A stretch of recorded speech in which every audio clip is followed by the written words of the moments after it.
চুপ করে আছে তেহরানের আকাশ। শুধু কোথাও কোথাও দোয়ার কুণ্ডলি উঠছে। কোনো এক বিজ্ঞানীর পোড়া চশমা পাওয়া গেছে ধ্বংসস্তূপের নিচে, যার নাম আজ আর উচ্চারণ হবে না, কারণ তিনি আর জীবিত নেই।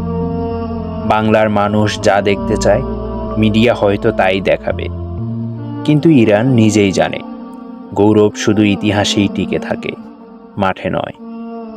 যদি এটা একটা ফুটবল ম্যাচ হতো, স্কোর লাইন হতো খুব নির্মম, ইসরায়েল 10 আর ইরান 0।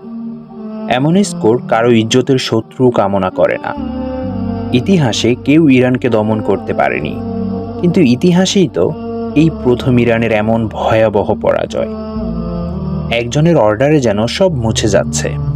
নেতানিয়াহুর ঠান্ডা গলায় বলা অবজেক্টিভ অ্যাচিভড। আর খামেনি একটি দূরবর্তী ব্যালকনিতে দাঁড়িয়ে আছেন। মনে হচ্ছে বন্দুকের রেঞ্জে আছেন তিনি। মাত্র একটা ট্রিগার চেপে দিলে এই গল্পের শেষ চিরস্থায়ীভাবে লেখা হয়ে যাবে। ইরান সাহস দেখিয়েছে, কিন্তু সাহস দিয়ে তো একা যুদ্ধ হয় না। বিশ্বাসঘাতকতা যেখানে ঘরের ভেতরে, সেখানে শত্রু দরজায় দাঁড়িয়েও বিরক্ত হয় না। তাদের কমান্ডার মরে যাচ্ছে, তাদের বিজ্ঞানীরা চিরতরে হারিয়ে যাচ্ছে। এদের একজন তৈরি করতে লাগে 50 বছর।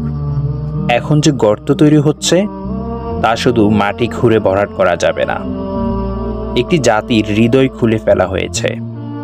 এই যে ধ্বংস, এই যে নীরবতা, এটা শুধু ইরানের পরাজয় নয়, এটা মুসলিম বিশ্বের সেই স্বপ্নভঙ্গ যেখানে একদিন আমরা সবাই ভেবেছিলাম কেউ একজন জবাব দেবে।